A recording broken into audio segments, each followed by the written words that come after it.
I tell people each time it gets easier. Even this last one, there were some times it got hairy. We had some Yeah. conversations at 8, 9, 10 at night where I was like, hey, so but you would give me the hey, like give it a day, and like literally the next day everything just like uh, worked itself Welcome. out, right? But This is the Hot Real Estate Investing Podcast, a podcast dedicated to helping others through real estate investing. Our hosts interview guests from all aspects of real estate investing who generously share valuable experiences and advice. Whether you're starting out or an experienced investor, this is the show for you. Hello, and how's it going? My name is Travis Shelton, and welcome to the Hot Real Estate Investing Podcast, where we focus on the mindset, motivation, and methodologies of successful real estate investors. And today, I'm blessed to have one of my good friends and a regular on the Hot Real Estate Investing Podcast join me to really break down one of his most recent deals and a little bit of a change from our typical podcast setup where maybe we have a traditional interview. But this year, I really wanted to break down and have some case studies of actually looking at real estate investor deals and being able to share some financials and some specifics associated with those deals. So very happy to have Vince Mathis from Mathis Family Properties with me. Vince, welcome to the show, buddy. no, thanks for having me, Travis. Glad to be back and share a little bit more about our journey. Absolutely. So I know we've talked in the past a little bit about the stack method and some of your properties, but can you help the audience and maybe just give a little bit of a background on yourself, how you started with the stack method, and then ultimately maybe kick us off with this with the property you just took down? Yeah. So I live in Phoenix, Arizona, and for anyone that's followed real estate, especially in the area, they've known it's been hot for a while. And so when I was getting into real estate about 4 years ago, 4.5, 5 years ago, um, I knew that by getting into it locally would be very expensive. And even then, kind of the return, whether you look at it as a cap rate or cash on cash, it was a little bit more difficult. A lot of people were really relying on potential appreciation. Um, Mm-hmm. a little bit about myself is the reason we came to Phoenix in the first place is I was laid off when we lived in Houston, Texas. And my wife was moved from being a full-time employee to a contractor. And so we were in a very uncertain place. And we were both very fortunate to find work out here, moved out here, bought a house, and kind of restarted our lives. And so during that time, I had done a lot of looking into, how can I make money? How can I grow my wealth? And part of that was bigger pockets, which a lot of us are familiar with.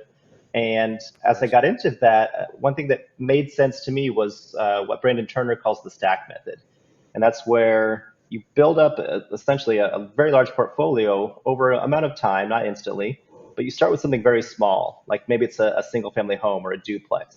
And then the next year, maybe you double that and then double and double and double what you're acquiring each year. And the reason that makes sense is because you start relatively small. We had bought two houses of our own by then, one in Houston, sold that, and bought the one here in Phoenix. And so that didn't seem very daunting anymore. And so buying a duplex potentially even cheaper than our homes were didn't seem that scary, and it was doable financially. And then when we looked at the market, we said Phoenix probably doesn't make sense, but we have a lot of family in Sioux Falls, South Dakota, and I had pulled a lot of data from across different data aggregators and saw that Sioux Falls had a really good market as far as a cost to rent ratio, a very healthy market as far as its industries. It's not like old school Detroit where everything was reliant on the auto industry, and when that collapsed, it killed the town, right?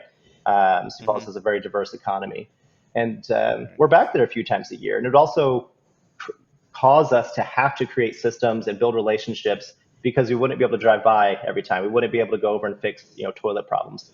And there were lots of bumps in the road, but kind of long story short, we'll actually get into a few of those properties and steps along the way. But what we're going to go over now is actually the latest in that process, that stack, where we acquired a 20 unit property this last year. And so really excited to get into it. And another thing I did want to kind of put out there is our intention is kind of 10 years down the road, we'd like to be in a place where our basic expenses are paid for by the cash flow from our properties.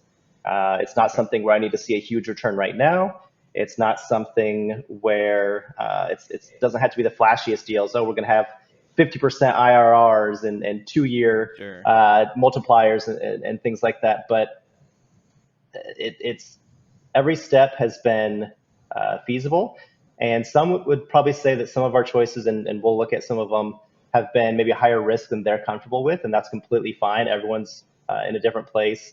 We're fortunate to have careers that we can afford a little bit more risk with. And we're also fairly young as we start this real estate endeavor. And so just from things I've seen before, I think that's something important to keep in mind. But yeah, very excited to get into it. Well, and I appreciate, number one, you coming and sharing this, because not a lot of people want to share their actual successes, right? People want to talk in hyperboles or big picture. And we're going to break down specific numbers, guys. So these are real numbers. This is a real deal. This is a real situation that recently happened, within the last calendar year. So you're going to see a real deal broken down here by someone who's done multiple now multifamily deals and is doing the stack method. And you're going to be able to see how feasible it is, but also how much work it really is. So Vince, let's dive right in. Yes, sir. All right. So let's talk about the legacy properties. Yeah, so we started off in 2020 by acquiring that duplex. I said we're looking in the Sioux Falls market. We get back there a bit and was able to acquire this duplex for just around $150,000 with traditional financing. Put around $35,000 down on traditional financing. In a little bit rougher part of town, very working class, but had strong bones. And what's really interesting actually about both of these first two properties is until the day of close, I never set foot in them. I had put together a relationship with a really good local realtor who also owned and managed about 60 units himself between 10, 20 properties. And he did an amazing job, very patient at anything I said, hey, could this work? Could this work? He knew the area. He knew the types of residents of that area. He knew what they would rent for. And he would go through and either live stream it with me on Zoom, like we're doing, or record it to YouTube and send it to me as a private link. And so I could review it. And even in his walkthroughs, it's this looks good. This might not be coming through, but this type of carpet I've had issues with. He knew everything about the local area. And so really partnering with local rock stars was a huge part of why this was able to work. And so closed on that in 2020. Again, traditional financing, it needed a bit of work. It had been moderately kept up, but was very, very dated. And so we went in knowing we were going to completely gut one kitchen, do about a 50% remodel of the other kitchen. Each unit just had one full bath, relatively small. So we had those gutted, completely redone professionally, learned some lessons on that, on types of contractors you need to find, and doing some background due diligence. But overall, it was a solid learning experience. And I think the other big note on that one is we self-managed that from over 1,000 miles away. And so that came with its own difficulties.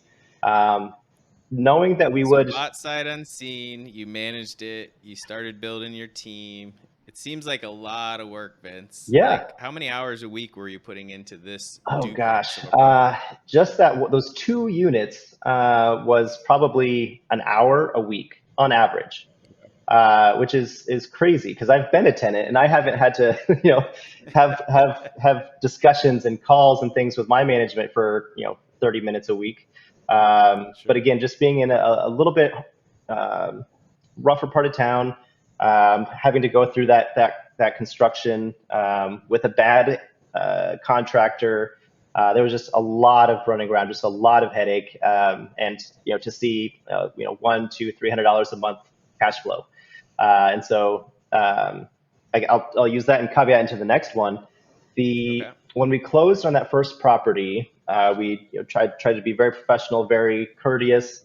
And when we left closing, I gave them a business card for Mathis Family Properties and said, hey, I know you guys have a few other properties in town. If you're looking to get out of anything else, think of me. Not a hard sale at all, right? And lo and behold, about 6 months later, I get a phone call and I see it's from the seller.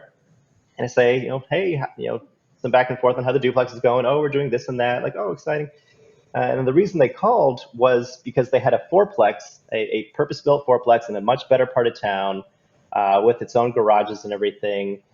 And at the end of the day, they gave the sale price as the tax appraisal, which everyone knows, like tax appraisals are usually like half to 2/3 or so, maybe 3/4 of its actual value. They weren't using a realtor, but they stated the price. I think is the biggest thing. And I again used traditional financing on this one, and the appraisal for that initial financing came in at $430,000 originally, and so instantly had that $180,000 in equity, which is just the craziest story. But it kind of goes to show just that continual relationship building and kind of creating your own luck, right? Like you could certainly, people say it can't happen, right? But then lo and behold, it happened to you, and it's just asking the question or giving that business card or staying in constant contact, and these things happen all the time, which is just, it blows my mind too, that people won't use a realtor or get an assessment of their home value. But hey, it worked to your benefit. Yeah. And so taking the two of those, and as the real estate market continued to climb, we saw that we just had too much equity, both forced through the improvements to the duplex and bought in with the fourplex, to just have that equity sit there, knowing that we wanted to continue to grow. And so we had bought a duplex, 2 units, next year 4 units. We knew that for the next year we needed to acquire 8, which would bring us to a total of 12. And so what we ended up doing instead was we sold both of these and did a 1031 exchange. And real quick, what that is for the listeners is that enables you, with a lot of rules and structure around it, to take the gains from a sale of investment properties and move them into another one. And so at that time of sale, in the year of the sale and purchase of the new property, you don't pay taxes on those gains. If you sell that next property without doing anything else with it, then you'd have to realize all the gains rolled up to that point. Again, that could be its whole own episode, but it exists, and definitely look into it if moving up in properties is something you're looking at. And definitely probably something I'll get maybe Hall CPA on to talk a little bit of 1031 exchange here in the near future. So great suggestion for a future episode. Yeah. All right, next slide. All right, and so what we're able to roll those into, it was actually 15 total units in a town just outside of South Dakota, Mitchell, South Dakota, home of the world's famous Corn Palace. And this is actually the closest residential units to that Corn Palace, which is essentially a medium-sized event center. They do basketball, state basketball championships, and music venues, things like that. But the whole outside is decorated with corn. It's very South Dakota. Bit of a road trip attraction, if you will. But is that a must-see in South Dakota? It's a C. It's a C. Okay. And so I had actually had my eye on this property. It had been listed for a little while, I think maybe 6-8 months by the time I was getting serious about the opportunity to buy it. And I had actually seen it get sold and purchased 2 years before to some investors from out of state. They had done some, kind of flipped it, and some of it for better, some of it for worse. But they had done a decent enough job that it had brought up rents and had been fairly stable, but was still at a cap rate, and I don't have that recorded here, I don't have that in front of me at the moment, but at it was worth it financially. And so worked with an attorney this time, now that we're moving from residential multifamily 1 through 4 units into commercial multifamily 5 or more units. It gets a little bit outside of the scope of your average realtor and into where a real estate attorney makes more sense and is actually cheaper because you're only paying billable hours a lot of the times versus a percent of the sale. And so worked with a really good local attorney to submit the LOI, go back and forth on the purchase and sale agreement. And it was originally listed for $1.3 million, and it had sat a while because that was a little heavy of a asking price. But we did get it locked in for $1.065. And again, traditional financing because I was able to roll those proceeds from the previous two properties in as my down payment, with just only a very small amount above that, an additional personal capital. So a really interesting purchase. Like a small bank, or how did you finance this one? You said traditional financing, but through which means, like a commercial lender, Yeah, or how did you through a finance small local bank, and they've also it? been awesome to work with. I've had reached out to bigger banks or kind of across the country online options, but Hmm. again, finding your local folks that really know the area. Like this guy, this banker, I can send him something I'm even considering. He'll send back like a 2-page analysis of the deal, like pro bono. Nice. Just Yeah. as far as he enjoys it, it's a little bit of relationship management. And again, he sees this come across his desk every day. He knows what going cap rates are. He knows what going rents are. He's not a broker or anything like that, and doesn't pretend to be. But for what he can do, he's really, really good. And so I've enjoyed working with him. But yeah, got this one locked up, closed actually on my birthday of that December in Very nice. 22. And one thing it did immediately need that we knew from the inspections was boilers to be completely redone. They hadn't really had any maintenance in the last few years, and brand new water heaters. The water heaters were from the early 90s, and it was just two fairly small commercial water heaters servicing the 15 units. And so we immediately worked with a local plumbing and mechanical company to replace those, and immediately started getting really good feedback on my property manager's like Google reviews site, like saying, hey, like we've been complaining about this for months. The last property manager just gave us all space heaters, which as an owner is terrifying, that instead of fixing this problem, they're filling this 80-year-old building with space heaters, which are a known fire risk, as their default solution. So and I guess that's another point, is we took it out of the property manager who had been managing it and with room for improvement, and put it with a local property manager who I had started with on the four-plex. Because as we went from that duplex to four-plex, 6 units total, I didn't want to go up to 3-4 hours a week, right? And so by this time, as we're closing on this 15 unit, and really once it was being managed, that hour a week went down to maybe a text a week and a 15-minute phone call once a month. And so just came down just precipitously. And again, another rock star that's been great to work with, Josh with JL Properties there in Sioux Falls.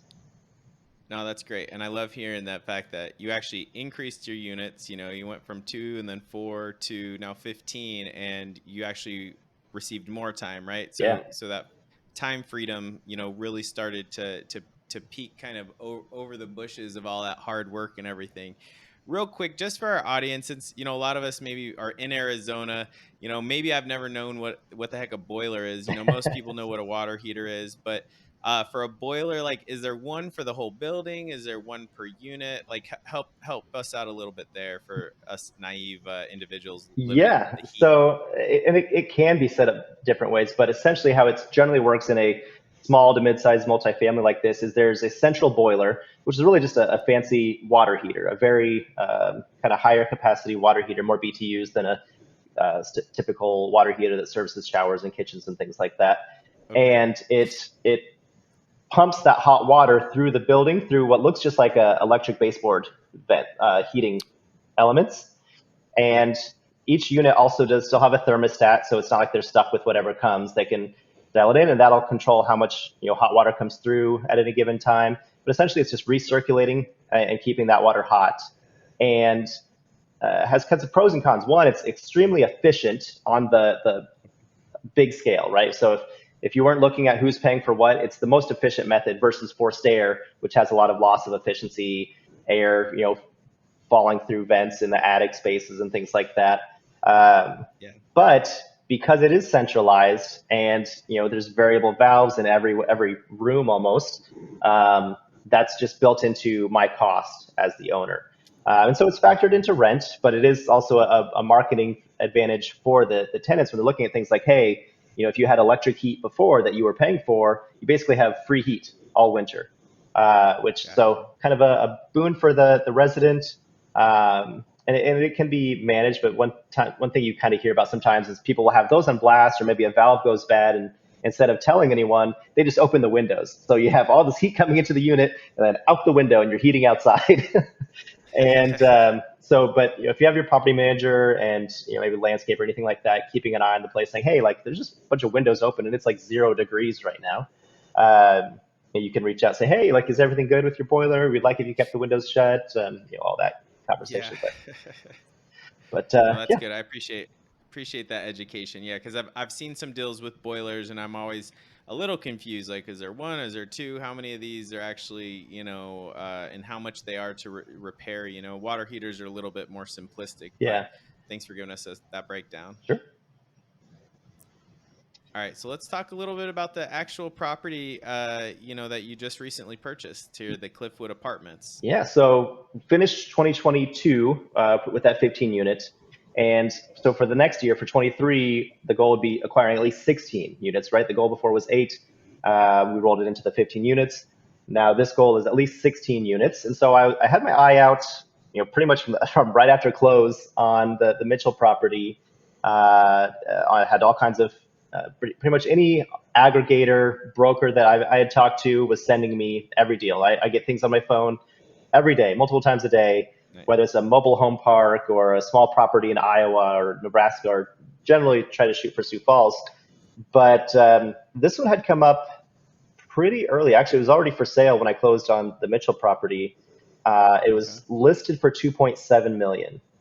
And that was even at the time a pretty high evaluation based on just the prevailing cap rates for the area. And so it sat until about a year later when I was looking and they dropped it to 2.45. And I think they still, couldn't get any takers. And so I guess we'll get into the deal itself, but the property itself is 20 units. And what you're looking at here is one of the 8-unit buildings. There's 2 exactly like this. You can see the other one in the background that have 4 units upstairs, 4 units downstairs, garden style, with a shared laundry, coin laundry in the basement or that lower level. And then they all also have, actually you can go to the next slide, behind each of the buildings they also have garages. And so each unit has half of a double stall garage, which does make it a little tricky as far as assigning garages and door openers and things, because it's not a truly private space, it's a shared space. And then to the left there in that smaller rectangle is a 4-unit. And so 8-unit, 4-unit. And again, each have covered parking in a garage, which is a big value, especially for apartment renters in Sioux Falls, because for 3-4 months out of the year, it's snowing. And so having to go out, anyone that's gone out and like chisel the ice off your windshield and brush it off your car, to get it warmed up, and even just having an outlet in the garage to maybe have an engine block heater if you have like a truck or something is extremely valuable. Really helps with renting units that come available in the cold months, because they probably had to scrape off their car to get there. And so if they were coming from a bigger apartment complex that didn't have any covered or especially garage parking, it's a really big value. I gotta imagine that's a huge win for any kind of renter. And so this is in a very established community. Again, nice part of town. Across the street, you can't see it, I have to zoom out quite a bit, but across the street is actually a cemetery. And so the neighbors are very quiet, but is one thing I like to joke. But and then actually about 2 blocks south is one of the biggest high schools. 3 blocks kind of north and east is a great elementary. 3 blocks just around the cemetery is a middle school. So it's walking distance to your elementary, middle, and high school. It's also only 8 to 10 blocks from the second largest medical campus in the state. And so just a very prime location, again, established neighborhood, close to schools, close to big employers. And again, also only about 3 or 4 blocks from the highway bypass that goes around town. So pretty easy to get just about anywhere. Sounds like a great location. So, sure. The big thing about real estate, right, is location. Well, this kind of checks all those boxes. And now we can kind of go into how we structure the deal. All right. Actually, first, a couple more pictures. Yeah, sorry. So there's a shot of the garages. Again, the doors on those were only about a year old, 18 months maybe at close. The kitchens and interiors, you can see they're simple, a little dated, but very solid, right? Like nothing's dirty, extremely well maintained by the sellers. And as we're leaving this up, I'll actually say the seller who's actually the son of the people who originally had these properties built. They've owned it the whole time, so essentially single owner since the mid 70s. And Nice. this gentleman was kind of in a kind of mid to late career, and he grew up maintaining this property as a kid. His parents, put him to work. He actually walked around during the inspection with me, and just to be able to answer questions. He was a very friendly guy, so I didn't have any concerns with it. And the inspector would say, "Oh yeah, this was insulated really well," and he'd say, "Yeah, I remember like throwing all that insulation in when I was like 12." and um, then redoing it at this year or something. And so extremely well maintained building, not the most updated, which leaves a little bit of room for maybe some potential rent increases for us. Sure. But like the boiler, you were asking about the boiler, is that black box in the bottom left. That's a 3-year-old, very high efficiency boiler. I actually pay considerably less. I don't have the exact numbers, but considerably less heating per unit in this building than my 15 unit. And so I truly know and appreciate that is a high efficiency boiler and that the building is very well insulated. But yeah, otherwise, kind of standard, maybe a lower B type apartment. And as we're looking at this, one of the things that we'll be implementing over the next couple of years, again, not in any rush because we plan on holding this for a very long time, is as units turn over, maybe 3, maybe 4 a year, putting between 3 to 5, maybe tops 10, depending on the unit, $1,000 of light renovation to these to just update that kitchen just a little bit. Maybe get some little bit newer floors, replace that linoleum, put in a popular LVP or something. Maybe. But good bones and just really not a whole lot that you have to do, especially with your business plan, right? The long-term hold is a little bit different than the quick flip, to make money. So maybe we can talk a little bit more about that as we go into the numbers. Perfect. And some of your business planning around this, since it is a long-term hold. Yeah, let's go ahead.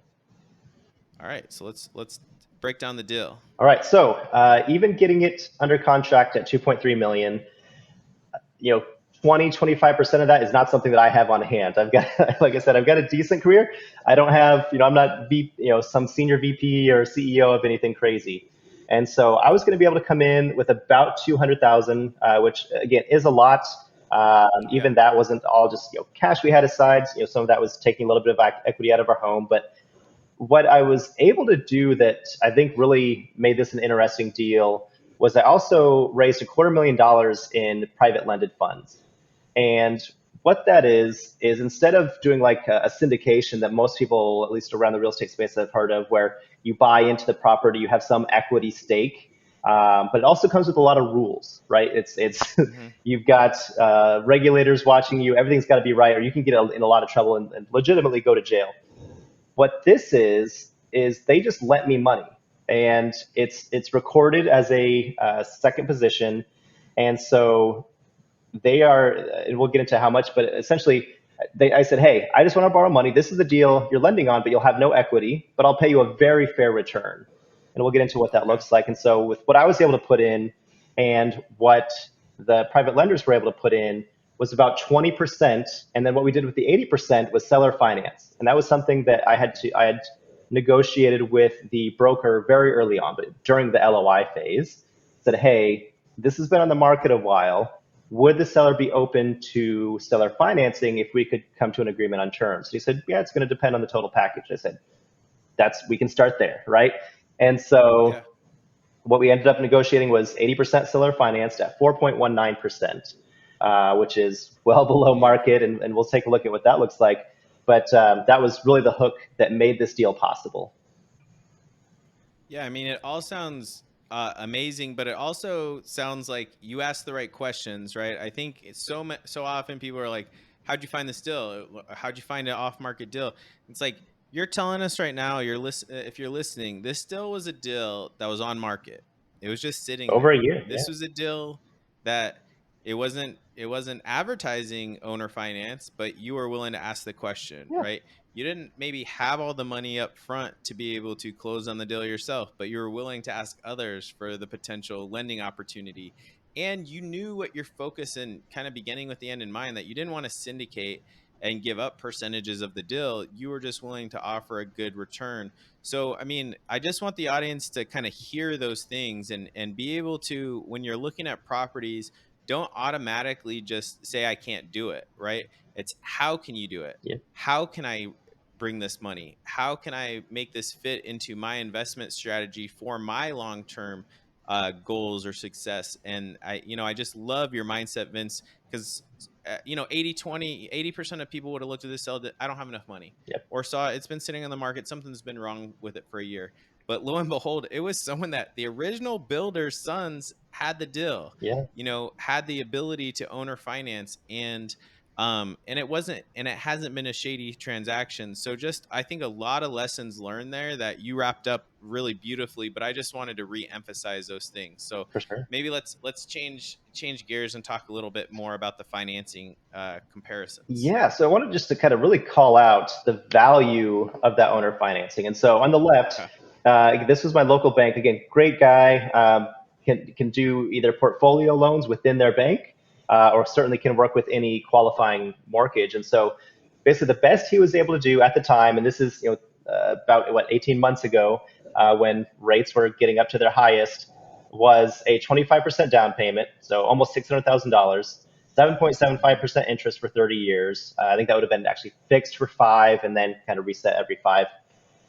But the takeaway is that I would have had to pay over $12,000 a month, and that by that 5-year period, even if rates were down then and I was able to refinance, I would have paid $650,000 just in interest.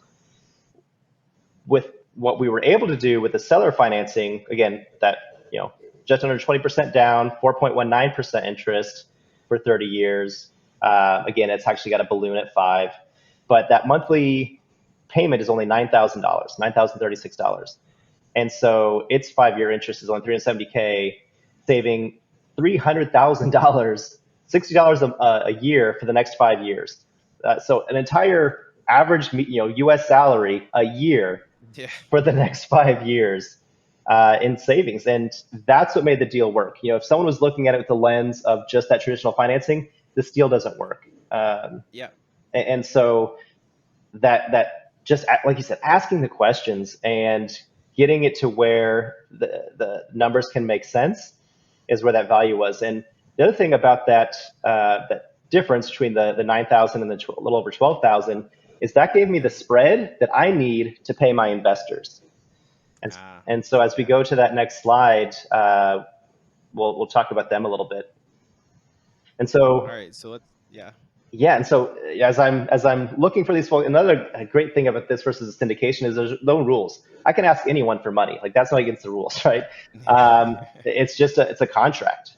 And so, but what obviously anyone who has this capital and is willing to invest like this is going to want some assurances. And so this is what we put in place, was that one, they'd have a second position note put in place right behind the sellers. Obviously the seller putting up basically 1.8 million is going to make sure they're in first position.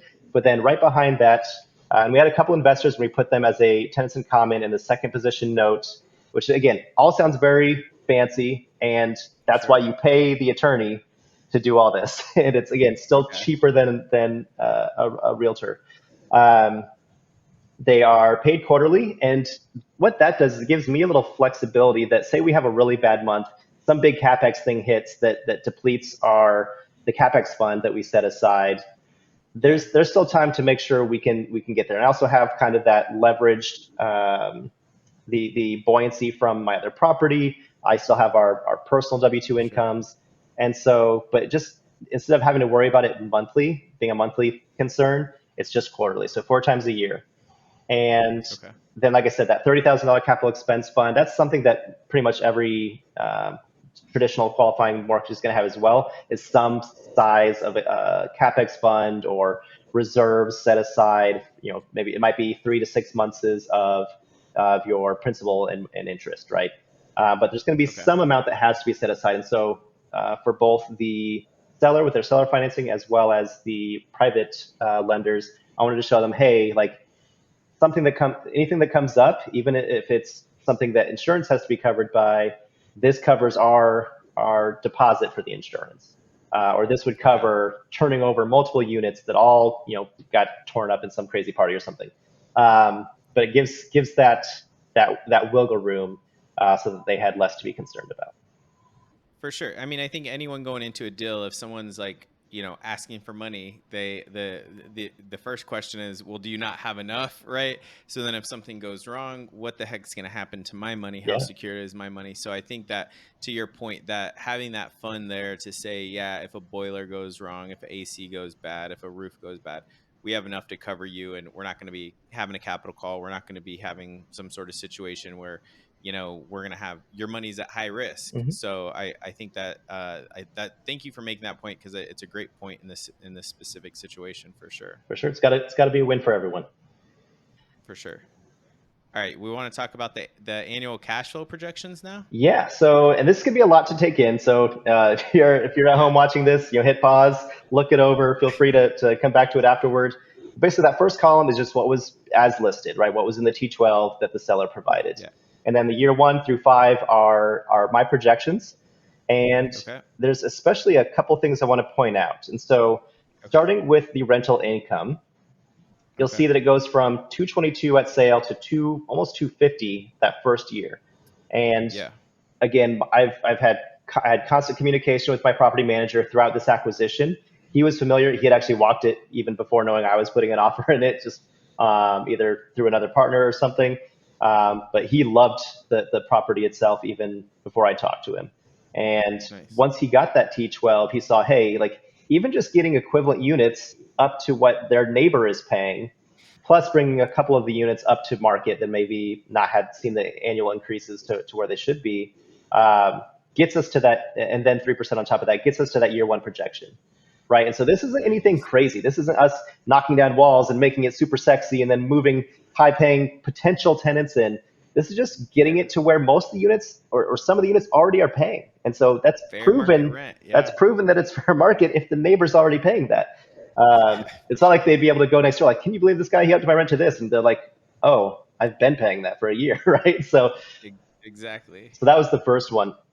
And then pet rent. Right. So we'd seen multiple small dogs and things around the property. I think it might be one cat. Fortunately, it didn't smell bad or anything. Cats aren't my favorite, but and none of them were paying anything extra for pets. And putting aside some protections around some pets that can't have any forced pet rent or anything, most of these didn't look like service animals. And so just going off of what my property manager anticipated and the number of units that we saw pets in, we knew we could easily capture $40 to $50 a month for pet rent for 6 of the units. And so just that for the year comes up $3,600. Very nice. Next was laundry income. Not a huge one here, just that there were already coin machines, but they were a bit under what pretty much any other apartment complex was charging. And a lot of laundry income does just go towards paying the utilities used to use them, especially for the dryer.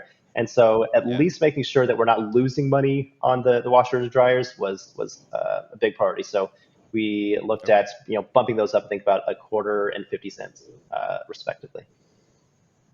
Same thing with fees. The seller had been largely managing it themselves and would just use an outside property management company to fill units. And having been that landlord, even though this guy kind of grew up in it, he was, and again, I'm a softie, I get it, but he was very generous with allowances. Like he's like, oh, this guy will always pay it on the 15th. I'm like, well, it's due on the 1st. Like, yeah, but he always pays on the 15th. Like, and okay, but there's going to be fees, right? And so making sure we're capturing those appropriately to encourage it to be paid on time, because we have people to pay. I have the seller to pay. I have my investors to pay. I have the utilities to pay, landscaping, all that stuff, right? And so just to keep those things going brings the gross income up from about 226 to about 260. Very nice. All right. And then we have my projections for loss to vacancy. And for this, you'll actually see I actually am estimating worse. And I think it's worse, wanting to be conservative. On the T12 and with all the leases and history to back it, they only saw about a 3% vacancy for the prior 2 or 3 year period even. And so projecting 5% is just giving us saying, hey, even if we're at 5%, which, economic headwinds, what have you, very possible, we're not saying, oh, it's only going to be 3, right? Yeah. Yeah. All right. And I love that number. I think just for the listeners, you always want to kind of overestimate and stress test your numbers. And just because the numbers used to be this, what are you going to do with your business plan? So with Vince wanting to bump up the rents and adding these pet rents and other things, you might detour the type of tenant that's currently in there until you can find the right tenant. So having this last to vacancy and working with your right property manager and the team that really knows that area is incredibly important to be able to stress test and to just use the right numbers when you're underwriting your deals. All right, let's keep going. Perfect. Thanks, Travis. So this next one, you'll see a pretty solid jump in property management. Not an unexpected amount, but going up about $10,000 a month. I lost my light, but we'll keep rolling. And like I said, the seller had just been kind of managing it himself, which was really surprising. He's a very successful, very busy guy, and only having to pay to have units turned over and to get someone new into those. Is paying maybe a half to maybe a full month's rent tops, right? And so for the last 12 months, they had seen minimal property management costs, but they were putting a lot of that time in themselves, and that's not something I have the capacity from 1,000 miles away to do, nor the inclination. That's not why we're doing this. So my property manager at 6% flat comes to just under 15K. Very nice. And I think this is also where you're always looking for mom and pops, because they do tend to do this, right? Yeah. Is they hit the easy button. They don't want to kick out the tenant. They don't want to miss a month's worth of rent. They don't want to find a new tenant. They don't want to have to place someone, so they keep the rents low. Then year after year after year, you're losing that money, and they're not using the right, team, so they don't have the property manager, because that's a big exorbitant cost, Yeah. right?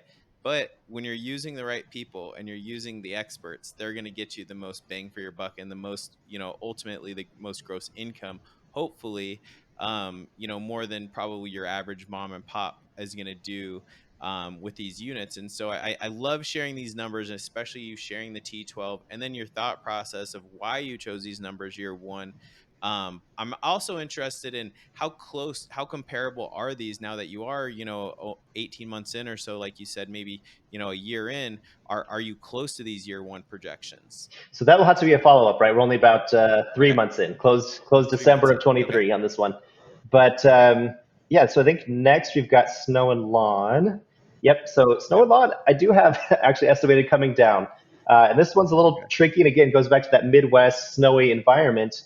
So last January, Sioux Falls and a lot of the area just got hit really hard. Like I think for the middle 3 weeks of January, it just snowed. It didn't stop. And so they saw a much higher than average snowfall that year. And they were also, the seller was using kind of a son of a family friend. And so he was a little steep. Like he had his contract, a copy of his contract or whatever, and it was more than my property manager pays by like $25, per cleaning. And so when that's having to be done maybe twice a day for that entire January, like that adds up. And so we brought that projection down, but still think we're reasonably conservative on that compared to what we've seen for other lots of the same size from my PM. Okay. Very nice. Well, yeah, I definitely am interested in seeing these numbers, kind of T12 to year one projections to actual year one actuals here, maybe later this year. We can do an accountability follow-up. Yeah, we'll do I love it. All right, so let's talk annual cash flow and your projections. Yeah, so that top line is just taking that NOI, right? All of your income less all your expenses gives you your NOI, which is what your valuation, everything is based off of for the T12 and then for this first 5 years. And so for the T12, there really was no loan expense, money interest. The seller doesn't have to worry about that. That's just used to determine the valuation at cap rate. Because when I purchased the property, it was that 2.3 million. And if you do the calculation for a cap rate, it gives you a 5.64 cap rate, which for the area and for like maybe a lower class B is a little bit on the lower side, right? Which means it's giving it a little higher valuation than maybe it should. But with the terms of what we were able to lock in and our long-term strategy of not necessarily needing to personally cash flow for the next 5-10 years, it worked really well. It penciled out really well.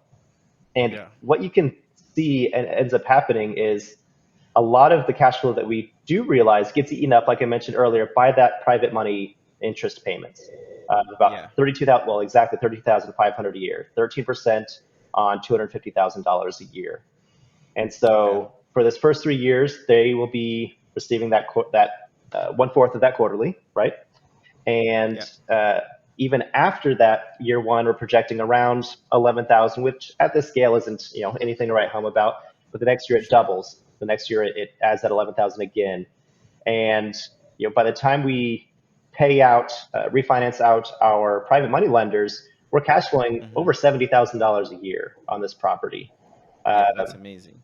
And so 4 or 5 years from now, essentially replacing what the average person, at least in Phoenix and someone in this position, is taking home, right? And we don't plan on stopping there by any means, but that's a solid amount of take home from just this one property.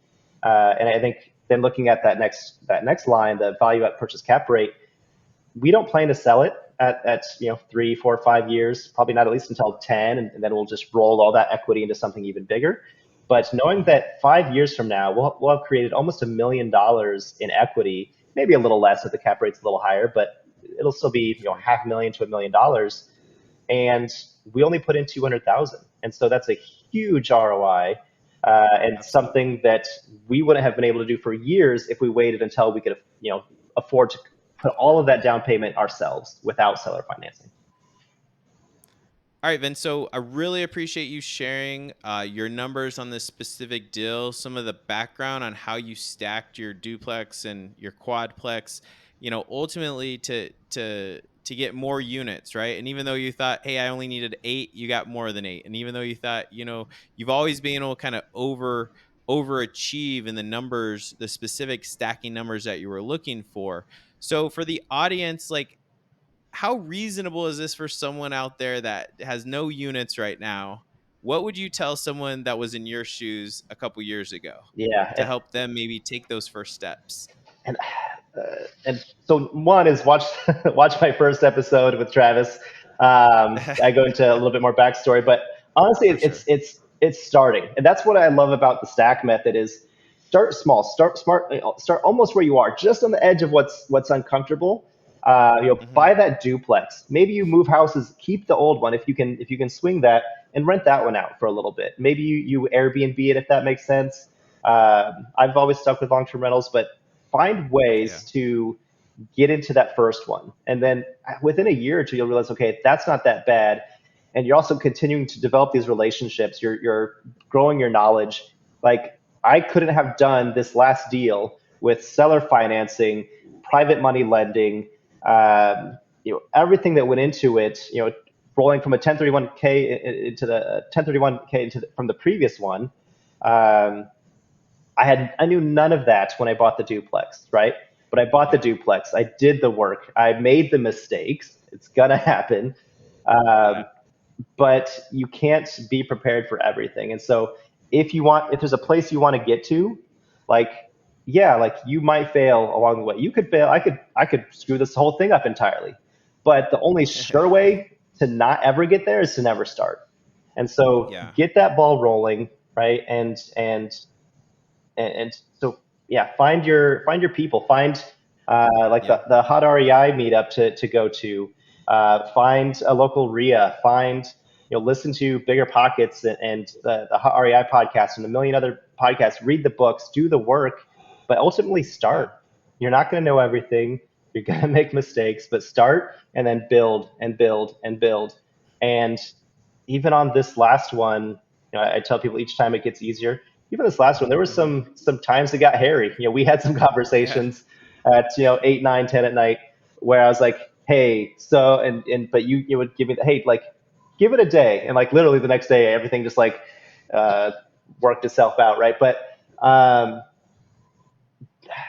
just start. That's all you can do. Because I just think it's you brought up so many things just when you were, I'll call it rambling, but That's fair. Not in a bad sense. But to your point, you wouldn't have known about 1031 exchanges or seller finance or known those things to ask those questions had you not done some of the smaller things, Yeah. right?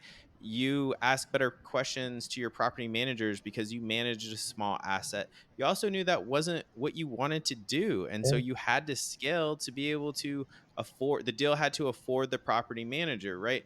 It's just you learn all those lessons by kind of, you may be going slow. Some people might see it as going slow. But I think it's just being methodical, right? And you want to make your mistakes on the small deals, right? You don't want to make your big mistake on the 100 units because you delved into it a little bit too quick, but that you might have gotten some bumps and bruises by taking that tenant call at midnight, Yeah. or or had to deal with some situations with a bad tenant when it's a duplex and you're screening them. But those are the things you can also hold your property manager accountable for in the future. So it's just, I think so many people want to go big so fast, and I think there's value to that, but I also think there's great value in learning your lessons and taking some of your lumps along the way early on. It makes you that much better of an investor long term. And I know, I've made a lot of mistakes. I don't think you've made nearly as many mistakes as I have, but you've learned very quickly from what you do want to do and what you don't want to do from your early initial experiences, and it's made you such a better investor on these bigger deals. And I just want to applaud you for all your hard work, Vince. I want to applaud you for sharing these numbers with the world, really. And I think you're going to just provide tremendous value to anyone that's listening to this podcast. So just thank you. Really appreciate your time today. And I guess any final words to the audience? Yeah, I guess I said get started, and I do want to point out, like, it's not that it's all sunshine and rainbows now, right? Like, just this last week, my PM reached out and said, hey, like, we probably have our first eviction on this property, right? But here's the Mhm. thing: if that was in the duplex, that would be 50% of my potential income becoming an issue. Now it's like 3%, right? And so, Really? um, like, yeah, it's going to be a thing. They're going to take care of it with their attorney they work with. They'll keep me apprised of everything, and Sure. it's in South Dakota. It's in a very landlord friendly state where it can still take a little while, but it's going to get taken care of. It's not going to be 3 years down the road. We're still fighting them. They've hired Yeah. security guards or anything like I've seen some horror stories, but it's way less of an issue the more you scale. And so start small, but keep scaling. The property management cost goes down with the more properties you have, the more units you have. Your in a bigger property, you have that centralized mechanicals, and so instead of having 20 separate water heaters to go bad, I have two. And yeah, they're more expensive than one you have in your home, but it's still there's only two of them, and they last 20 years Those because they're economies of scale really start to add up and yeah provide the discounts. Yeah. uh, from the single family, you have one roof, right? But you might have 20 units underneath it yeah instead of one roof per building, so there's definitely huge value in there. yeah. So start, like I said, start at the edge of comfort, keep growing, don't stop. Love it. Well, thanks again, Vince, for joining me today. Really appreciate you. And to the audience, thank you for tuning in, and commit to taking action today to move your investing forward. Take care and God bless.